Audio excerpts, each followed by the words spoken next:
Yeah, it is kind of similar. And it's strange because I don't usually look at the bottom of the deck, but you guys have got the sun here at the bottom as well. So, I mean, amazing energy coming in. And I'm going to tell you what I told Aquarius as well. That that's just it. You know, when some kind of amazing energy comes in like this, we're not always braced to deal with it. And you guys have some fabulous cards. Look at what's coming up here. So, yeah, you're like, well, tell us what's coming up there. Let me just take a sip of coffee, guys. I actually wasn't, I'll be honest with you. Oh gosh, I'm hitting the mic. I'm a mess, guys. I actually wasn't going to put weeklies up. I'd done 7 of them over the weekend and I was just done. I was going to see how I felt today. It's Monday morning, 13th today. So you guys are the first ones that I'm doing. I thought, let's give them a go. If the energy feels right, I'll put them up. The energy feels right, Pisces. So the Queen of Wands is coming up here and, you know, this is fire energy. So Aries, Leo, Sagittarius, but remember, the signs don't own the cards, they just lend their characteristics. And so far we've had we had Virgo coming up with the Hermit. We have Taurus here. So you have just about everything. Could be anyone, right? It's more about the characteristics. What's the Queen of Wands like? She's very confident. She's sexy. She can't even speak. She's sexy. She's attractive. She knows what she wants and she knows how to get it. She knows how to use what she has. You know, she's one of those people that I don't think she understands what no is. That's a great way to be sometimes. One of the worst things that I come across is that people that want, but they don't know what they want. And she doesn't have that problem. When she sees something and she knows she wants it, she knows she wants it and she'll go for it. So there's a level of confidence that's coming up here for you guys. She's beautiful energy to have. And it may be that this is signifying that for this week, just on this card alone, we'll have a look at the rest in a moment. It looks kind of relationship oriented, I'll tell you that. But, you know, we can love more than just people, right? The Queen of Wands, you might be found very attractive this week. You may have more than, you know, you may get some offers coming in. Whatever kind of offers those might be. People can find you. What's the thing with attractive? Attractive doesn't just mean looks good. Attractive, I mean, for some people, that is what attracts them. But attractive means able to attract what you want to yourself. Wands are manifestation energy. Energy that you put out into the world. It draws back. It's like a magnet, right? So she can effortlessly get what she wants. And you may be drawing in offers and there's a whole energy of new beginnings coming up this week. I say in the outro that I'm glad the eclipses are over. From your reading, it looks like you're glad the eclipses are over as well. So beautiful energy to have here. And now, what's at the heart of this reading? The Ace of Cups, which is about a new beginning in love, or a second chance at love, even it can be. This is healing. This is empowerment. This is emotional growth. It's beautiful energy. It's where our cup is full. Now, what I always talk about is, if you follow me on Instagram, you've heard me go on about this before, but the Ace of Cups, it's where everything starts. Every great love story, no matter what we love, right? If we love our careers, love our partners, you know, want the romantic story of the era, it begins with our own cup. Now, when you get to the Two of Cups, that's someone whose cup matches your own. So when you're at the Ace of Cups, doesn't it make sense to look at what's in your cup and to start your story with a cup that's overflowing? That you're happy, that you're in love, that you have joy, that you have all of this kind of fulfillment, emotional growth, this kind of energy. You know, too often people start with the Ace of Cups. They start with an empty cup. They're looking for someone else to fill their cup. But then they meet someone who also has an empty cup, because that's the whole thing with the Two of Cups. The cup is the same. The person's cup matches your cup. But I would say with the Queen of, it's a little extra kind of tarot lesson there about the Ace of Cups. But with the Queen of Wands coming up here with the Ace of Cups, that cup's full. That cup is full. In fact, that combination is almost like the Queen of Cups on steroids, which is your energy, right? Which is, you know, I know what my cup is worth. I know what is in my cup. Who am I going to offer this to? Now, it may be, look how she's kind of turning away from the cup. Somebody could be offering you their cup. And you're trying to figure out, well, you know, what's in their cup? Is this what I want? I will say this to you. There's something that you were very committed to. We have the Hierophant here. This is kind of the tried and tested way, like, you know, following what's always been done. The prescribed path, that's the Hierophant. We're committed to it. These are the rules. We're going to play by the rules. Queen of Wands doesn't colour in, she doesn't stay in the lines, unless she wants to. I like it. There's a kind of rebellious feeling here coming up, and I kind of like that, but I'm an Aquarian sun, so, it makes sense. But there's a kind of strange message coming in here, and I mean strange as in, and you guys will understand, you're Pisces, of course you'll understand, but, the past energy, it's last week, last month, last year, it doesn't matter. There's something that you were. You did it right. You coloured in the lines. You followed the rules. I don't think you're ready to follow the rules anymore. This is tradition, right? Whatever we find traditional. Card for Taurus. This could be a relationship we were committed to, a company that we worked in, did our 9 to 5. This is that kind of life. What we conform to. No one makes us conform to it. We choose to conform to it. We commit to it. It's a religion. It's, an institute of higher learning, whatever it is, but we are committed to it. But not now. You've got this kind of new energy coming in. And even more than that, you've got the Fool coming in. Now, the Hierophant can talk, it's for me anyway, it can talk about groups, the people of the same religion as us, the people that go to my university, or the people that work in the same company as me. It's the herd, and there's nothing wrong with that. I know we get to, the tribe.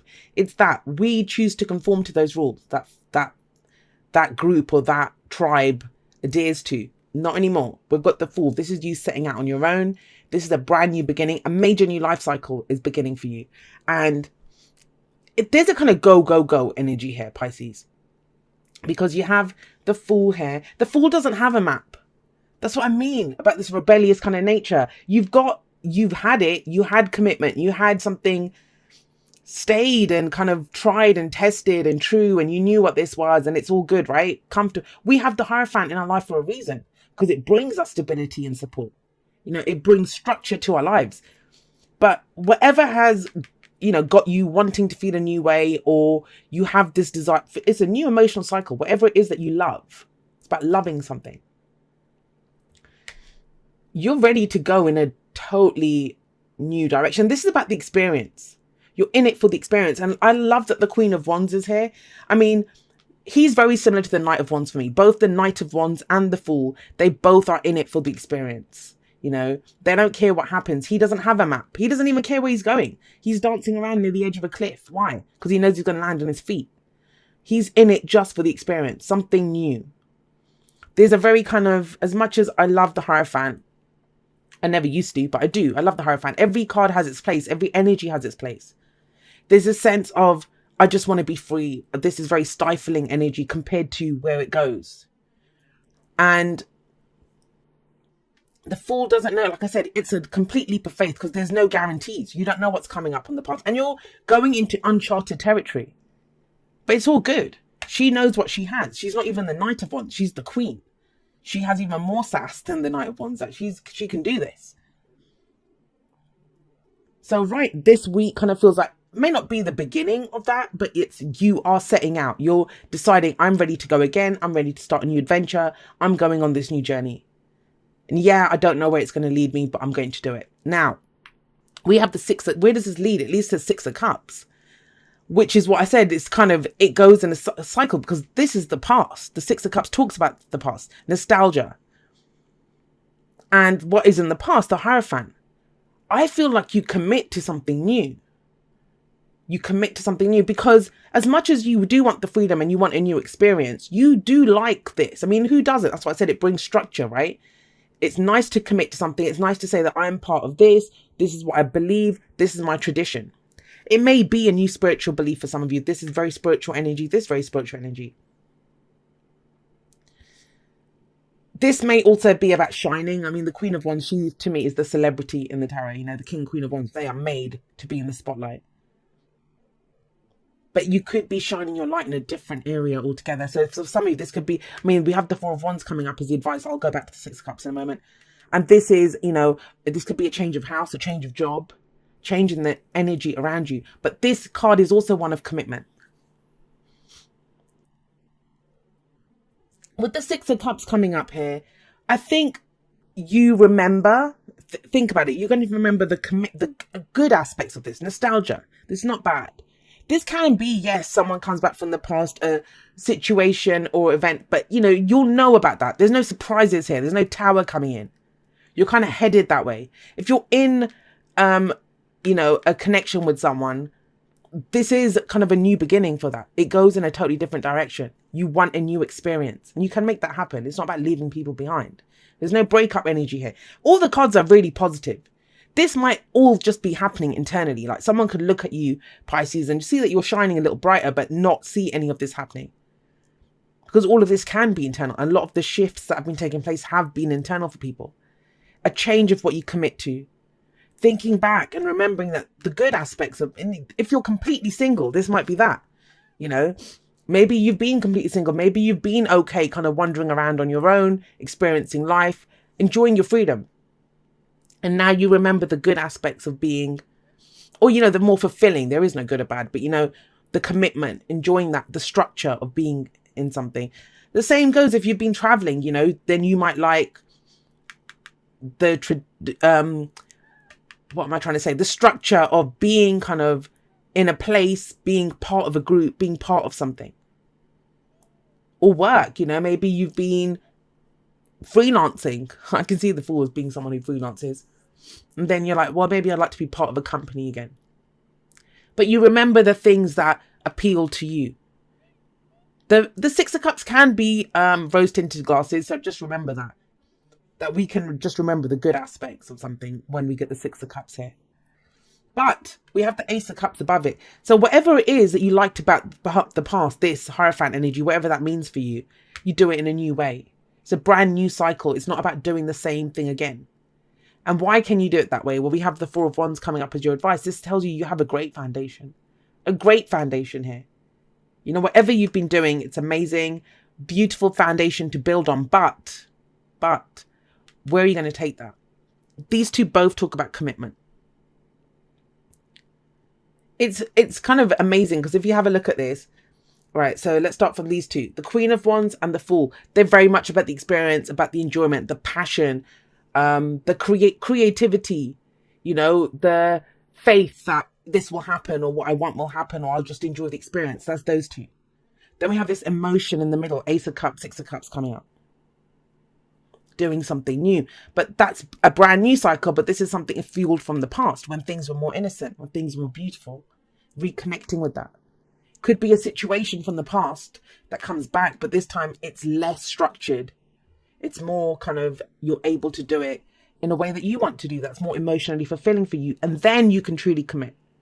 Now it's about committing again, but in a new way. That's what I mean. Aquarius got something very similar, but different cards, but very similar energy to this. Right, Pisces, let's see what we've got coming up for you. Love makes a difference. Love can help heal past hurts and provides a sense of security, self-worth, and importance. And that makes sense. I mean, if this is something new that you love, right? So whether that's a relationship, a romantic partner, friend, whatever, business, work, it can be anything. I always think, I always feel bad for people when they try to confine the energies to just one area to narrowly, well, Ace of Cups has to be love. Yes, it is love, but we can love in all areas of our life, right? If for some of you, you were stuck in something like this and you were been doing the kind of freelance or single or just not wanting to be attached thing, then yeah, it feels like you remember why love makes a difference. That kind of Six of Cups coming in here, you remember why it makes a difference. And I kind of feel like it's even better than the past. Obviously, the universe never downgrades us. We always get upgraded. Always. If we remember that and we go into each new situation, because we take what we know from the previous situation to a new one. That's what the Fool does. Why does he not need a map? Because he has all the knowledge from the previous cycle. He's just done, won the Magician all the way through to 21 the world. Now he's ready to go again, start a new cycle. And he has that. He has the knowledge of whatever this was. But I think it kind of feels like you draw on the best aspects of the past. That's what you want to reconnect with. The emotional aspects. There's very emotional energy here. And not in a bad way. Like people say emotional, they think you're going to start crying or something. There's nothing wrong with emotions. It's what we do with them. And this kind of feels like you're using it to fuel where you're going. Where you're going in the future. Yet some of you have got something going on with an Aquarius. Why am I saying that? Because Aquarius got yang. That's the masculine principle. You guys got yin, which is the feminine principle. This is about conscious allowing. Conscious allowing. It's and what does that mean? That's not wait and see. I don't believe there's a single wait and see energy that comes up. Even when we have cards that tell us to be patient or do whatever, we're doing something else. It's not about just sitting there twiddling our thumbs, waiting for an energy to come in or waiting for someone to come in. That it doesn't happen. You know, I'd love someone to point out a card where that tells you that. I don't think that ever says that. So conscious allowing is you decide what you want to receive. You're the one that puts the bowl out to receive, right? This is the receptacle. That's yin energy. This is not a time to push ahead. And I don't feel that. I mean, you have kind of feminine energy coming up in, and we all have masculine and feminine, you know, energies within us. So this is the more receptive, and you have loyal heart coming up with this. Loyal heart talks about loyalty from other people, and are we being loyal to our dreams? Wherever you've shown loyalty, loyalty comes back to you. But very importantly, this is about, are you loyal to your dreams? A lot of us aren't. What does that mean? It means if we have a dream, I don't know, say I have a dream to be a songwriter, and I can't write songs for shit, but we'll use that example. So if I have a dream to be a songwriter, but all I do is work myself ridiculously crazy and then throughout the day, and then I come back and play video games or something, I'm not being loyal to my dream. You know, if I'm a songwriter, then I write songs. But I'm not being loyal to my dream if I'm not doing that. If I just think, oh yeah, one day I'll be a songwriter. How? And, you know, that's yin as well. That's an example of yin. So if I'm a songwriter, some people might say, well, then, you know, I don't have to write anything. I'll just wait. Who's going to notice your songs? The bowl that you put out, the receptacle, is then you would at least write a song and put it out there, right? That's the conscious allowing. Allow it to be seen by other people. So, I mean, there's a very kind of new energy here. It's something that you want that makes you happy. You know, a new cycle that's beginning for you. You have 2 cards about beginnings coming in here. And 2 cards of commitment. But are you loyal to this? Are you willing to do what it takes to get this? It's a leap of faith. There's no guarantees. You know, a lot of times I get readings every day from people where they want to know what is it right? Is this the best thing? Because people don't trust themselves. And you just have to trust what your dream is. You have to just trust what your dream is and trust that you can attract it. You can bring in whatever you need to bring in. Oh my gosh. So this applies to this. Here, have a look. Dearest you, isn't it amazing how things seem to come round again? Full circle in ways you could not possibly have planned. You wonder how a dream could die only to be resurrected years later when you're really ready. You thought it was time back then, but your wisdom knows better than your small self, whose desires are unmet. Now, here you are with a new opportunity to do things from a different, more mature perspective. And that's these 2, right? We want you to trust that in this new opportunity for rebirth, you'll be called in 2 directions. And the one that is unfamiliar will be the right one. In the unknown spaces, the uncharted places of infinite potential, we are waiting to guide you into your fullest life. Big bounty will come if you remain in the present. You've come full circle, and now you can see that everything changes, is made new, and is given new hope. Loving you always. And guys, that is your reading. That's where you are. That's why I was kind of saying, thank you. The postcard from Spirit kind of summed up, you know, that what I was saying was a weird kind of message. Because you were committed to something. You went off, you know, started something new, but it's almost like you come back to it. You come back to it, but you do it in a new way. The Ace of Cups says that. The Ace of Cups says that. Beautiful energy. Beautiful, beautiful. Lots happening here. But like I said, it may start off internally this week. But that's where everything great starts. You know, what's in your cup? That's the main thing to remember here. What is in your cup? Because whatever you take out in your cup, that's what you will get matched back.